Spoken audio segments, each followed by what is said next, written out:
Hello students, आज मैं discuss करने वाला हूँ क्लास 8 का chapter 1 science subject crop production and management.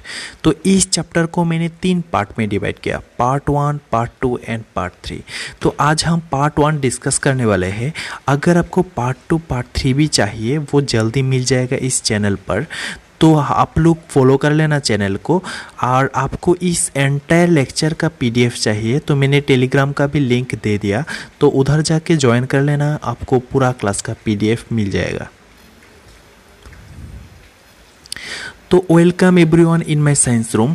मैं हूँ जुटन दास। अगर आपको कोई भी क्वेरी है और आप मेरे साथ बात करना चाहते हैं तो मैंने लिंक दे दिया साइट पर, टेलीग्राम इंस्टाग्राम दोनों पर मिल जाएगा आपको। तो आप कोई भी क्वेश्चन मेरे साथ कर सकते हैं, ठीक है। तो पूरा लेक्चर के पहले मैं एक कोटेशन से शुरू करना चाहता हूँ। क्या होता है, कोटेशन से शुरू करने से अच्छा होता है, ठीक है। तो if you salute your duty you no need to salute anybody, but if you pollute your duty you have to salute everybody. बहुत अच्छा कोटेशन है। एंड तुम लोग प्रिकॉशन मेंटेन करना, हाइजीन रहना, सोशल डिस्टेंसिंग मेंटेन करना, सब लोग स्वस्थ रहो, ये मेरा विश है।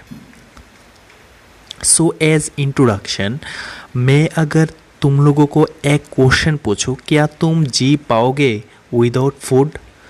Answer is of course no.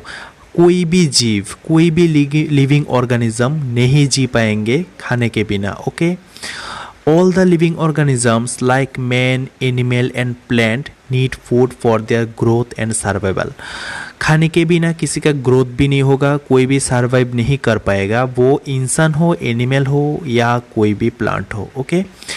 तो ग्रीन प्लांट क्या करता है, फोटोसिंथेसिस प्रोसेस के माध्यम से खाना प्रिपेयर करता है। तो उसके लिए जो रॉ मटेरियल्स चाहिए वो होता है carbon dioxide gas, water and sunlight energy, okay. उन लोगों का पत्ता लीफ पर रहता है क्लोरोफिल, ग्रीन कलर का क्लोरोफिल रहता है, जिसके मदद से वो इजीली खुद का खाना खुद प्रिपेयर कर सकता है। लेकिन कोई भी एनिमल खुद का खाना खुद प्रिपेयर नहीं कर सकता है, हम भी नहीं कर सकते हैं, क्योंकि हमारे अंदर कोई भी क्लोरोफिल नहीं है, जिसके कारण हमको पूरा का पूरा डायरेक्टली और इनडायरेक्टली किसके ऊपर डिपेंड रहना पड़ता है, वो है हम लोगों को खाने के लिए। और हमारा जो न्यूट्रिएंट्स है लाइक कार्बोहाइड्रेट, फैट, प्रोटीन, इस न्यूट्रिएंट्स के वजह से हमको डिपेंड रहना पड़ता है प्लांट के ऊपर, डायरेक्टली हो और इनडायरेक्टली कोई भी प्लांट पर हमको डिपेंड रहना पड़ता है, ओके। एंड अदर जो प्रोटीन होता है उसके लिए हमको डिपेंड रहना पड़ता है अदर्स एनिमल्स के ऊपर। तो इंसान जो है वो खाने के लिए किसके ऊपर डिपेंड है, एनिमल एंड प्लांट के ऊपर डायरेक्टली और इनडायरेक्टली डिपेंडेंट है, ओके। हम खुद का खाना कभी भी खुद प्रिपेयर नहीं कर सकते। तो अगर आपको खाना चाहिए, बहुत सारा खाना चाहिए, तो इसके लिए क्या करना पड़ेगा, प्लांट को ग्रो करना पड़ेगा। क्योंकि अगर खाना हमको प्लांट देता है तो उसको हमको क्या करना पड़ेगा, कल्टीवेट करना पड़ेगा, एग्रीकल्चर करना पड़ेगा, तो ही तो हमको बहुत सारा खाना मिलेगा, ठीक है। बहुत सारा खाना मतलब मैं इधर ये समझाने के ट्राई कर रहे हो कि अगर हम डेली खाना खाए तो इसका प्रोडक्शन भी तो होना ज़रूरी है ना। तो हमको प्रोडक्शन करना चाहिए प्लांट का, तो इसके लिए हमको एग्रीकल्चर करना पड़ता है। तो इसी एग्रीकल्चर के ऊपर पूरा चैप्टर है, कौन से मेथोडोलॉजी, कौन सा स्टेप्स हम यूज़ करते हैं एग्रीकल्चर के दौरान, वो ही पूरा चैप्टर में बताया गया। तो आज मैं पार्ट 1 जो डिस्कस करने वाला हूँ, तुम लोग सिर्फ देखो मैं कौन सा टॉपिक डिस्कस करता हूँ, ठीक है। नेक्स्ट है क्रॉप्स। तो क्रॉप्स क्या होता है, एक्चुअली तुम अगर प्लांट को ग्रो करते हो फील्ड पर, अल्टीमेटली जो प्रोडक्ट्स तुमको मिलता है उसको कहते हैं crops. When the same kinds of plants are grown in the field on a large scale to obtain food like cereals, pulses, vegetables and fruits etc. it is called crop. तो crop को हिंदी में फसल कहा जाता है, और जो crop को कल्टीवेट करता है उन लोगों को कहते हैं फार्मर्स और किसान। तो some examples of the crops are, मैंने क्रॉप्स को कुछ पार्ट में डिवाइड किया। तो प्रथम भाग है सीरियल्स क्रॉप। तो फर्स्ट जो सीरियल्स क्रॉप होता है वो होता है व्हीट, पैडी यानी राइस एंड मेज। इन टॉपिक्स, ये जो पार्ट है ये सीरियल्स क्रॉप के अंदर में आता है। तो नेक्स्ट है हमारा पल्सेस क्रॉप्स। पल्सेस क्रॉप क्या होता है? पीस जो होता है यानी मटर एंड ग्राम, ये होता है पल्सेस क्रॉप के अंडर पे। ठीक है। नेक्स्ट है ऑयल सीड्स। जो सीड्स से हमको इजीली ऑयल मिल जाता है उन सीड्स को हम ऑयल सीड्स के कैटेगरी में रख दिया। तो वो है मस्टर्ड, सनफ्लावर सीड, ग्राउंडनट। इन जो सीड है इससे हमको इजीली ऑयल मिल जाता है, तो हम इसको क्या कहेंगे? ऑयल सीड्स कहेंगे। नेक्स्ट है वेजिटेबल्स। वेजिटेबल्स में बहुत ज़्यादा परिमाण हमारा विटामिन रहता है, मिनरल्स रहता है। तुम वेजिटेबल्स ठीक से खाना, डेली खाना चाहिए, सबको खाना चाहिए। तो ये है टोमेटो, कैबेज, स्पाइनस। नेक्स्ट है फ्रूट्स। फ्रूट्स के लिए मैंने एज एग्जांपल लिया ग्रेप्स लिया, एप्पल लिया, ऑरेंज लिया। ठीक है। तो ये होता है क्रॉप्स। क्या होता है? हम इसको ये जो प्रोडक्ट्स पाने के लिए हमको प्लांट को ग्रो करना पड़ता है। अल्टीमेटली तो हमको मिलता है ना grapes, apples, oil seed, cereals, pulses, ये मिलता है। तो ये होता है क्या? क्रॉप्स। ओके। तो नेक्स्ट होता है टाइप्स ऑफ क्रॉप्स। तो सीजन के ऊपर बेस्ड करके हमने क्रॉप्स को दो भागों में मेन ग्रुप में डिवाइड किया। तो फर्स्ट है खरीफ क्रॉप्स। ओके। खरीफ क्रॉप्स क्या होता है? खरीफ क्रॉप्स होता है जो क्रॉप्स हम ग्रो करते हैं फील्ड पर रेनी सीजन में। या इंडिया में रेनी सीजन कब होता है? जून टू सितंबर मंथ होता है। तो हम खरीफ क्रॉप्स को जून टू सितंबर मंथ में ग्रोन करते हैं। एंड इसका एग्जांपल है पैडी, मेज, सोयाबीन, कॉटन। तो नेक्स्ट है हमारा रबी क्रॉप्स। रबी क्रॉप्स क्या होता है? जो क्रॉप्स हम ग्रो करते हैं विंटर सीजन में। तो अक्टूबर टू मार्च मंथ होता है winter season generally. So some example are rabi crops are wheat, gram, peas and mustard. Next, what is agriculture. अगर तुमको खाना चाहिए, अल्टीमेटली क्रॉप्स यानी फसल चाहिए, इसके लिए तो हमको क्या करना पड़ेगा? एग्रीकल्चर यानी खेती बाड़ी करना पड़ेगा। तो द ग्रोइंग ऑफ प्लांट्स और crops in the field for obtaining food like wheat, rice etcetera, it is called agriculture. Agriculture को हम हिंदी में कहते हैं कृषि यानी खेती बाड़ी भी कह सकते हैं। ठीक है। नेक्स्ट है basic practices of crop production. तुम बस इस क्वेश्चन का आंसर दो, विदाउट डिसिप्लिन कोई भी काम ठीक से होता है क्या? Answer is no. Without discipline कोई भी काम ठीक से नहीं होता है। तो इसके लिए हमको कुछ डिसिप्लिन चाहिए। विदाउट डिसिप्लिन कोई भी फसल ठीक से नहीं होगा। तो फसल को ठीक से यानी अच्छे फसल पाने के लिए हमको कोई स्टेप्स फॉलो करना पड़ता है, यानी मेथोडोलॉजी फॉलो करता है। उन स्टेप्स को कहते हैं क्या?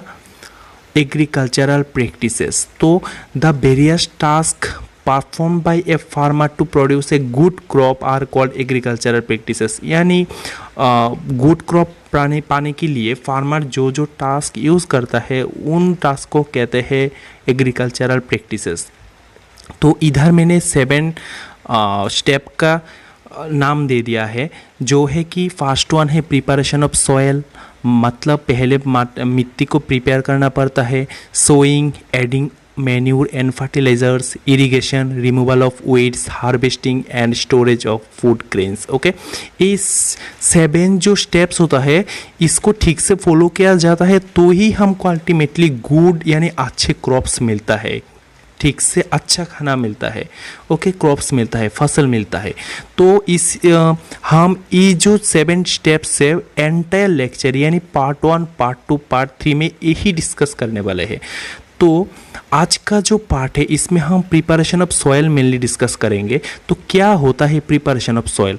देखो, हमारा अर्थ का जो अपर लेयर होता है उसको कहते हैं सॉइल। ओके। इस सॉइल में बहुत सारे मिनरल्स रहता है, वाटर रहता है, एयर होता है एंड ह्यूमस भी रहता है, जो कि प्लांट का ग्रो होने का मेन रीज़न है। Without minerals, water, air and humus plant ठीक से नहीं ग्रो होगा। तो एक प्लांट को ग्रो करने के लिए, अच्छा फसल पाने के लिए हमको पहले मिट्टी को प्रिपेयर करना पड़ता है। वो प्रिपरेशन कैसे होता है? 3 माध्यम से होता है, plogging, labelling and manuring. Each one of this has its own significance. तो प्लागिंग और टिलिंग होता क्या है? एक्चुअली मिट्टी को जो लूज किया जाता है और टान किया जाता है उस प्रोसेस को कहते हैं प्लगिंग और tilling. The process of loosening and turning the soil is called plugging और टिलिंग। प्लगिंग फील्ड पर जो इम्प्लीमेंट की मदद से किया जाता है उसको कहते हैं plug. A plug made of would और आयरन, ये वुड का भी होता है, आयरन का भी हो सकता है।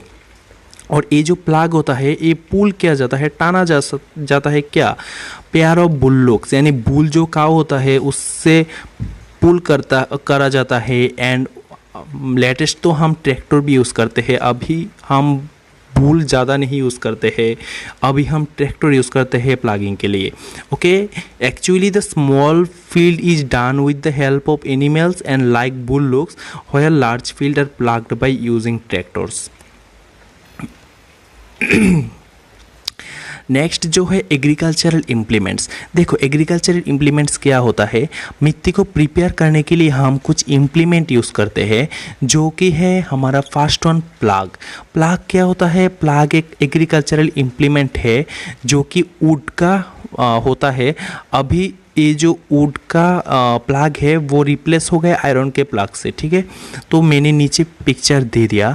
एक्चुअली ये कैसा होता है देखने में, ये होता है एक प्लग शेफ्ट रहता है जो रॉड होता है यानी लॉन्ग लॉग होता है, इसको प्लग शेफ्ट कहता है। तुम पिक्चर में देखो इजीली समझ में आ जाएगा। इसके एक एंड पर हैंडल रहता है, हैंडल की एक एंड पर प्लग शेयर रहता है। ये जो प्लग शेयर है वो जनरली आयरन का होता है, ट्रायंगुलर शेप होता है। ओके, प्लग शेप का अदर जो एंड होता है उसको कहते हैं बीम। बीम कहाँ रहता है, आयरन, वो जो बुल्लुक है हमारा बुल काऊ है उसके नेक पर लगा के पुल करके मिट्टी को प्लगिंग किया जाता है। तो बीम कहाँ रहता है, बुल्लुक के नेक पर। तो now it is the traditional wooden plug is increasingly being replaced by the iron plug.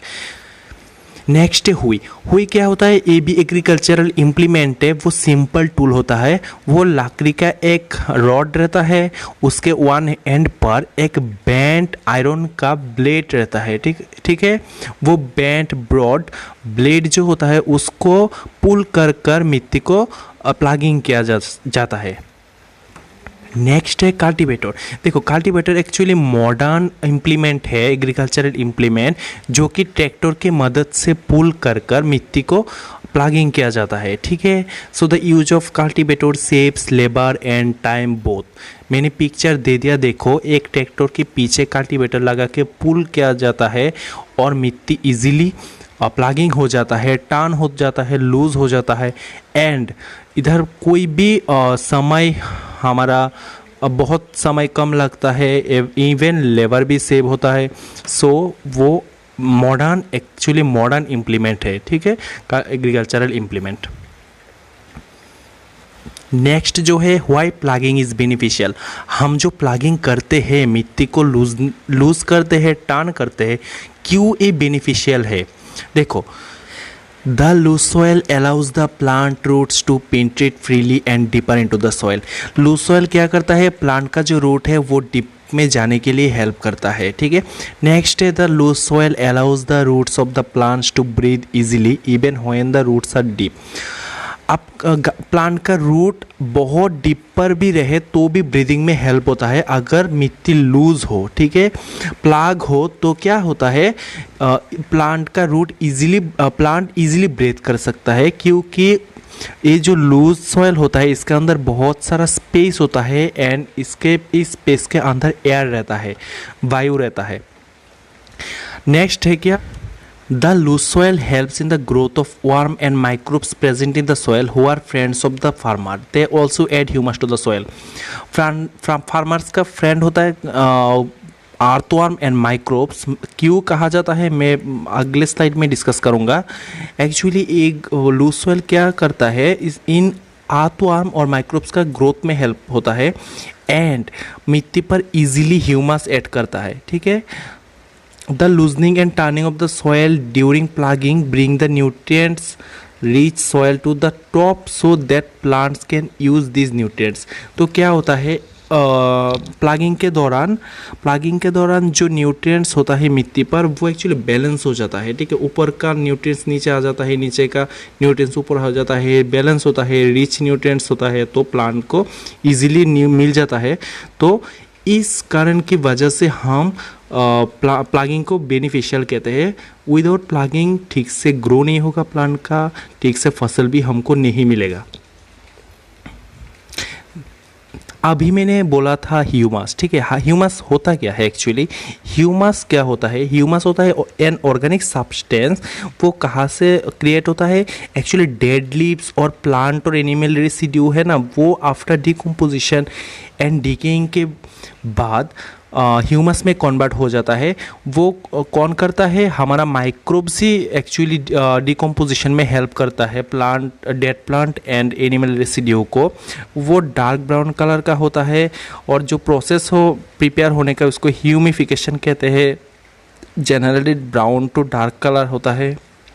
Humus contains the minerals that were part of the bodies of the dead plants and animals।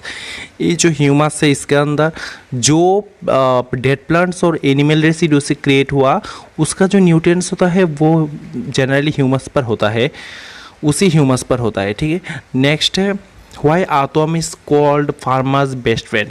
आतोम को क्यों farmer का best friend कहा जाता है? देखो, without any wages आतोम बहुत ज़्यादा help करता है फार्मर का। क्या करता है? वो एक्चुअली ह्यूमस ऐड कर देता है मिट्टी पर। अगर कोई भी एनिमल रेसिड्यू और प्लांट रेसिड्यू रहे फील्ड पर, वो डिकम्पोजिशन करके आतोम क्या करता है? ह्यूमस ऐड कर देता है। और वही ह्यूमस क्या होता है?